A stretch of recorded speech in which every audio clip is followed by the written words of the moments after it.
everyone. So Tiny Bunny was officially released with episode 2 as well, and apparently there is some voice acting, so I decided to re-record the prologue, the first episode. So let's go.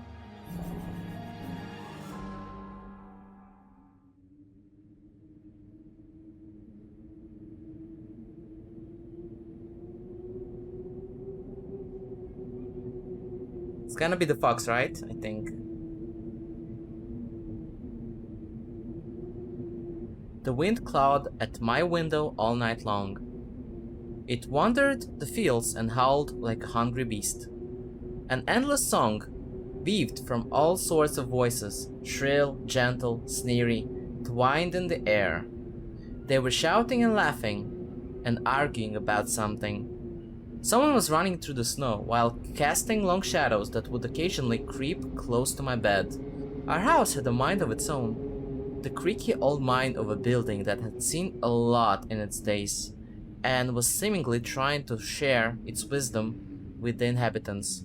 The lonely house faced the forest, and the dark green thicket gazed back with its hollow eyes, rustling, whizzing, swaying back and forth.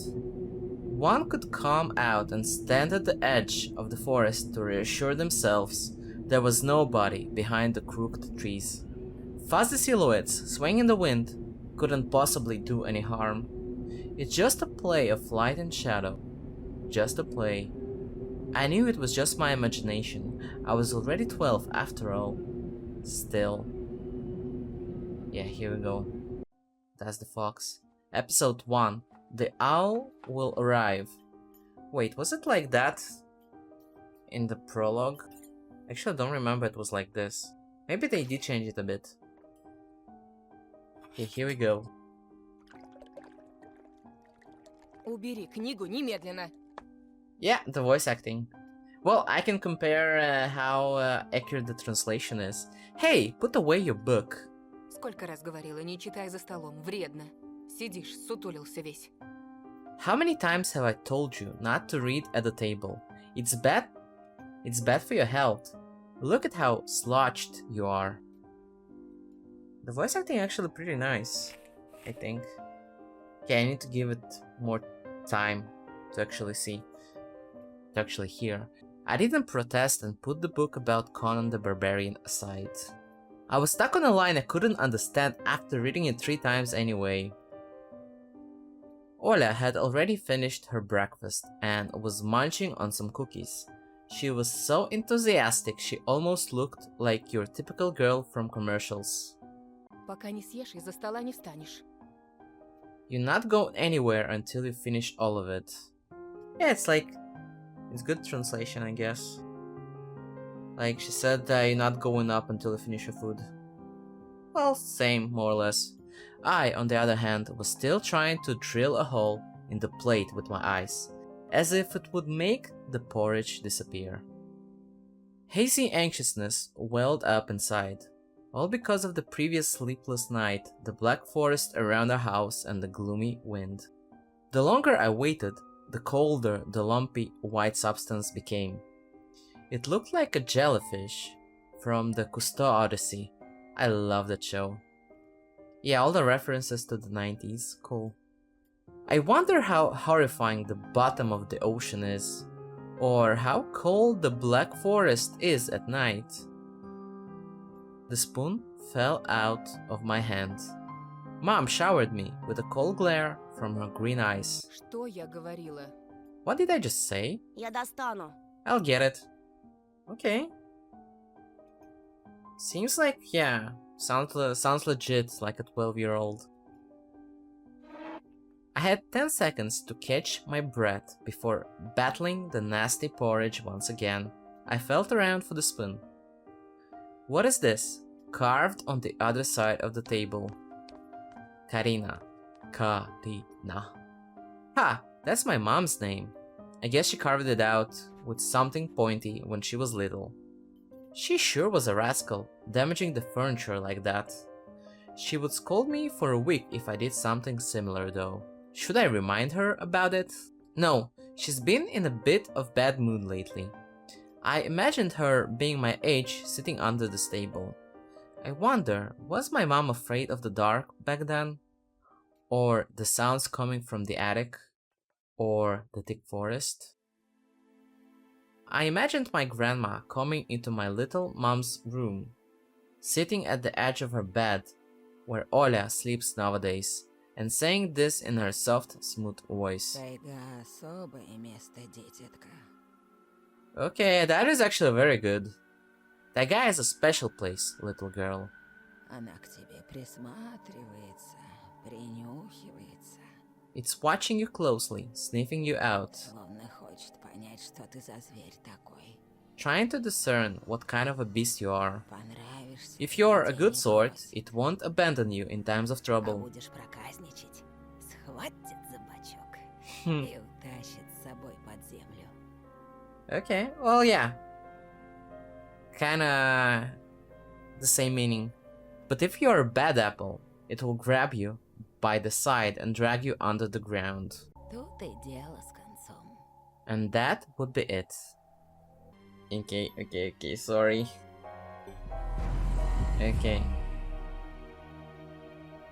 Okay, and that would be it. Grandma was caring. She never fought with anybody, never yelled, never swore. Sorry about that. Those were the times without the maddening screams until late at night, without smashed dishes and mutual accusations. Our parents used to love each other back then, okay? I remember listening in one of their conversations by chance. They were talking about Grandma getting prepared for her funeral. She had already bought a casket, and she called it her cute funeral box. It waited for its time in the closet, patiently. It was black, upholstered with mid-colored material on the inside. I saw it when my grandma was getting buried. The house didn't change since the time she was alive. Only all of the photos were gone. Glass-covered pictures with grey faces of my ancestors. They all had a dead but watchful look in their eyes. I crawled out from under the table. Olia was done with her cookies and was looking at my share like a sly woodland critter.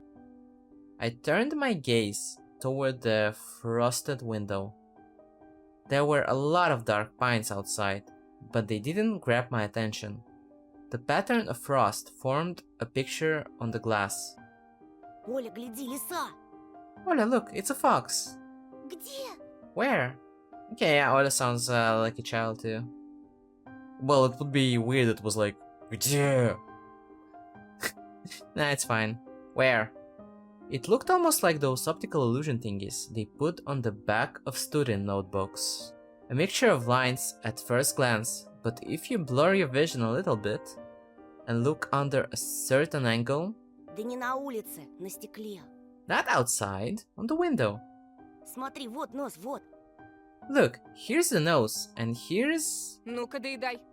Hey, eat up. Да, да, сейчас. Yes, just a moment. Я ничего не вижу. I don't see anything. Живо. Совсем немного осталось.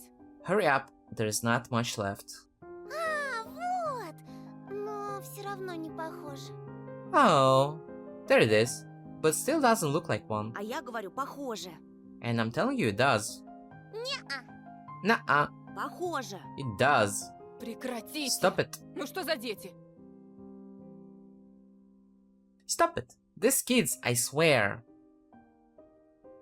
Now I couldn't see the fox either. It disappeared. Went away. Only the frosty patterns, similar to stretched out nettle leaves, kept creeping up the glass. My dad entered the kitchen with long, measured steps. I want to have a beard like his when I grow up.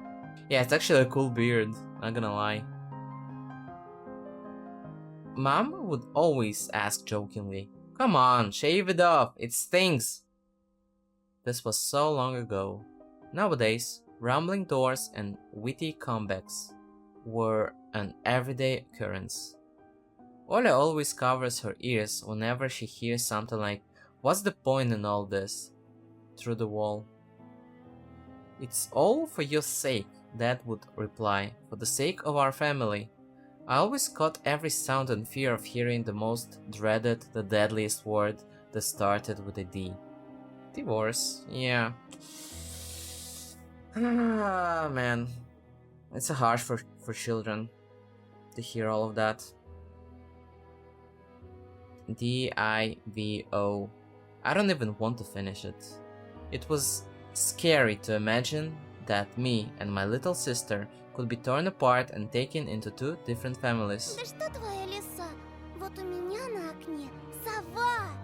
Anyway, your fox is nothing. I have an owl on my window. Опять ты со своей совой. You and your owl talk again. Okay, I need to hear his voice again. Так ты же вчера мне верил. You said you believed me just yesterday. Никто ключи от машины не видел? Okay, I thought... Like, I imagined his voice to be a bit deeper, I guess. Has anybody seen my car keys? Вроде оставлял на подоконнике. I remember leaving them on the windowsill. Вроде. Right. Вроде оставлял, вроде нет. Maybe you did, and maybe not. Вроде взрослый мужчина, отец двоих детей, а вроде... You're a grown man, a father of two, and still... Перестань, пожалуйста, Карина. Karina, please stop. Yeah, fight out of nowhere. But yeah. With this kind of relationship, I guess everything can lead to a fight. Дай мне спокойно собраться. Just let me get ready in peace. В корзине твои ключи, возле телефона. Your keys are in the basket, near the phone. Огромное тебе человеческое спасибо. Well, thank you very much. Антон, ешь быстрее, а то как мученик сидишь. Anton, stop making a martyr out of yourself and finish eating already. А сова? But the owl... Не было там никакой совы. There was no owl. Была. But there was one. Глазюки огромные. Во, и светятся. It had giant glowing eyes. Man, I actually like the Russian version a bit better. Like, what they say. Well, I guess it's hard to translate word like glazuki. In one word, it's like giant eyes.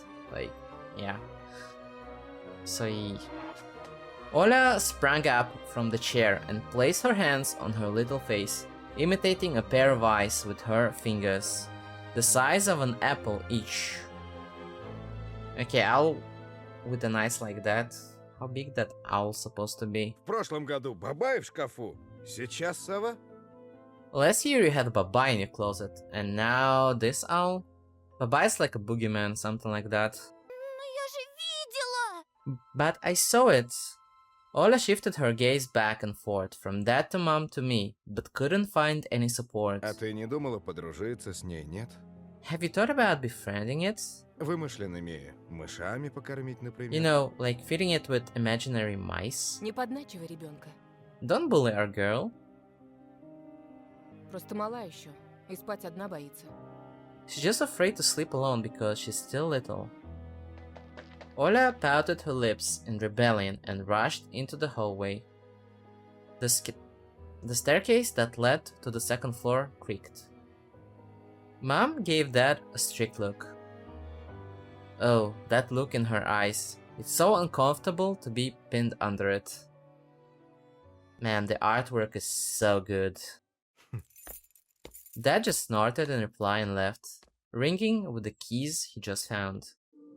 A minute had passed and the theme song from The Little Mermaid echoed through the house. It was stored on incredibly worn-out cassette tape, which Dad already had to glue together once. It's so easy to fix objects, by gluing them back together, for example. But how do you fix a relationship? Well, good question, my 12-year-old little friend. Mom moved to the living room and I was left alone, anxiously stealing glances at the window. Ola had trouble sleeping ever since we moved to this house. She would toss and turn or curl up into a ball under her blanket. Sometimes she would jump up in the middle of the night and turn on the VCR. Cartoons helped take her mind off all the troubles we had with the move and our parents. Okay, yeah, that looks like a kind of big owl. And then Olia said she saw the giant flying monster outside her window. She became obsessed with it. Our parents did everything in their power. They tried every little trick to get rid of those ridiculous fears. Olia refused to sleep alone and didn't believe that the owl was just one of her nightmares. After tonight, I was unsure what to make of my sister's words, what to think of it myself. Can nightmares be infectious? Just last night, I couldn't get a wink of sleep and ended up thinking of what to expect in my new school. There were a couple of days left before the beginning of a new term. My imagination drew long, twisting hallways that led to a classroom full of kids. But all the students behind the desks were simply dark figures, cut out using a template. Circular holes gaped in the middle of their faces, and pairs of eyes blinked inside those holes. It was as if some completely different creatures were looking at me from behind the flat black silhouettes. Their cruel glares, filled with icy sneers, made me shiver from head to toe. Will I survive here? Won't they gang up on me and beat me down? Stomp on me with their bloody shoes? The damn school can burn for all I care. I just wished for anything to happen to it. Doesn't really matter what. I didn't want to go there that badly. I didn't want to see people who are just itching to smack me on the head, trip me up. Think of a new offensive name for me, worse than the previous one. Okay, I guess he encountered bullying in his previous school. That makes sense, I guess. Or he just really doesn't want to go there, as he said. I felt like the glasses I wore made me an outsider or some sort of a monster. My gaze slid across the drawings hanging on the walls. I couldn't consider myself a great artist, but Olia begged me to hang them. Drawing was the only thing that made me happy as of late. The small circle of friends I had also enjoyed my paintings, and they promised to call me from time to time. Sometimes I imagine Mom picking up the phone and saying in a cold voice, "You've got the wrong number," or "Anton is not around. Anton is not around." I imagined my future classmates lying in their beds just like me, listening to the howls of invisible werewolves outside their windows. Maybe my new classmates will like me after all? But who would ever like a boy with thick glasses? I mean, my dad used to wear glasses when he was little, and now he's married to the most beautiful woman on the planet, my mom. The house creaked, pressed by the wind. The condo we used to live in, a 9-floor concrete building, buzzed with the neighbor's drill, mumbled with a TV set from behind the wall, cried like a baby from the big family next door. Our current house, though I can't really call it new, was completely different. It was silent and easygoing during the day. Its shadows lay dormant in the corners, on the closet cobwebs, and under the stairs. But they all woke up during the night. Something was watching me from every corner, almost as if the old photos of my deceased family, with their ashen eyes, were hanging on the walls in place of my drawings. The floor was squeaking, rusty drains were moaning, the attic was occupied by noisy drafts. One could think the house was performing some sort of demonic melody. And then I realized I was in fact hearing music. It was already playing for a good while. Somewhere at the edge of my perception, I could hear a flute. It was mixed in with the sound of the wind, of the creaky old house, and my thoughts too. I stood up and rushed to the window. I wanted to reassure myself that the music was nothing more than a product of my imagination. It's not like someone is playing it there, amidst the cold snowy night, right? Let's open it. Someone was dancing in the field. Black silhouettes I could barely make out, with the dark forest as their backdrop. They jumped around, basked in moonlight, bumped into piles of snow, rolled around and crawled on all fours. If your party is not like that, don't invite me to it. Yeah, obvious. Stories about wolves playing under the moon came to mind, but these were clearly not wolves. Okay, that's a bear. They stood upright at times, circled around holding hands and whipping up snow, disappearing into the shadows for a brief moment and then coming back. Something bizarre was going on. Shadows dancing in the starless abyss made my imagination go wild, making me anxious at the same time. Suddenly, the music had stopped. The dancing shadows froze in place and, I could swear, pierced me with their eyes. One of the silhouettes immediately parted from the bizarre shadow carnival and sprinted across the field with giant leaps. Sup, dude? It glided on squeaky snow without leaving any prints until it was devoured by the pitch black shadow of my house, which became even darker and thicker. My heart was jumping around like the bird inside a cage. I shut the curtains with a swift motion and stepped back toward the bed. They saw me. A freezing torrent of fear washed over me. I stood in the middle of a perfectly dark room and listened to some unwanted guest move and scrape around, looking for an entrance. The sound moved to the right, then circled around the house. Now my guest should be at the front door. I jumped into the bed and covered myself with the blanket, as if it could protect me. The shackles of fear locked my muscles. I remembered the funeral. My grandma lying there, hands crossed on her chest, her facial features sharp like that of a tin doll. Ants running up and down the legs of chairs that held my grandma's casket. I imagined those little creatures climbing up her head and pulling up her eyelids with their tiny legs. Okay, this is disturbing as hell.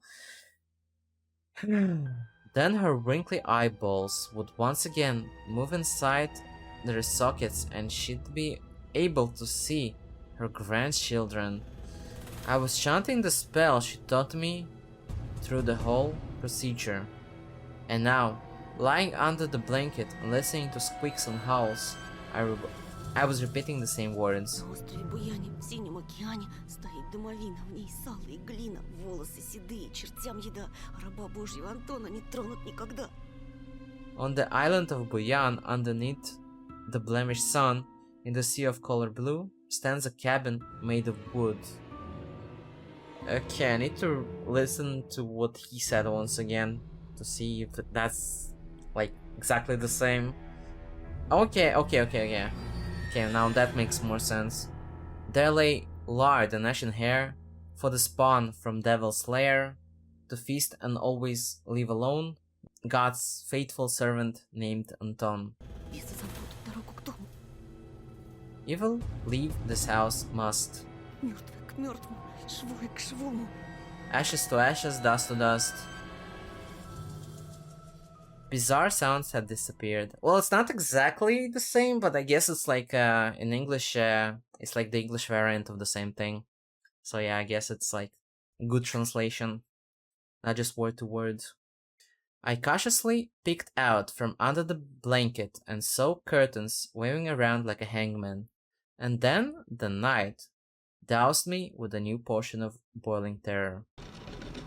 The sound scratched at my eardrums. In reality, something or someone were scratching at the front door, hurriedly clawing at wood, demanding to be let in. The door was shut. Dad had become very cautious recently, so he installed a sturdy lock. I remember him staring at the forest, intently, as if he was looking for someone. Мертвое к мертвому, Ashes to ashes, живое к живому. dust to dust. Well, in Russian he said like dead to dead, alive to alive, something like that. Like someone that is alive. Okay. I hugged my knees, placing my chin between them, and drilled the door with my eyes. It was so flimsy and weak before the might of darkness, and then the doorknob twitched slightly. Then it turned halfway once, twice, as if the person who tried to enter had no hands. The doorknob tilted once more and then started clicking violently. Oh man, that looks so great, like the way they did it. My jaw cramped from fear. My wet fingers clutched the blanket. The door creaked and opened. The wind taunted me, moaning inside the tin drains. Now you'll see. The door was wide open. The darkness wreathed inside the carnivorous mouth of a doorway.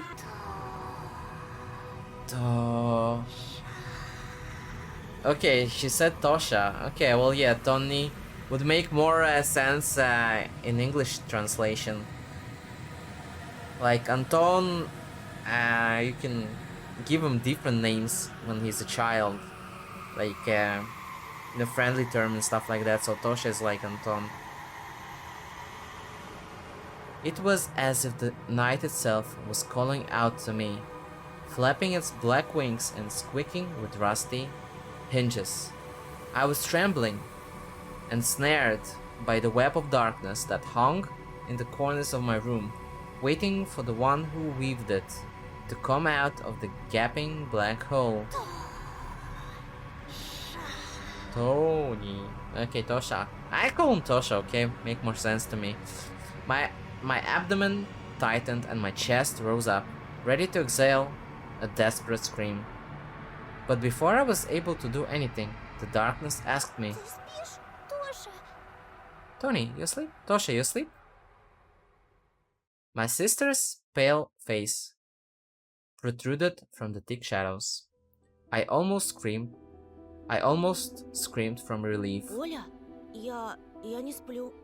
Что случилось? Olia, I'm not sleeping. Did something happen? Olia frowned and stuck out her lower lip, a clear sign that she was about to cry. Оно опять прилетело и пялится на меня. It's there again, staring at me.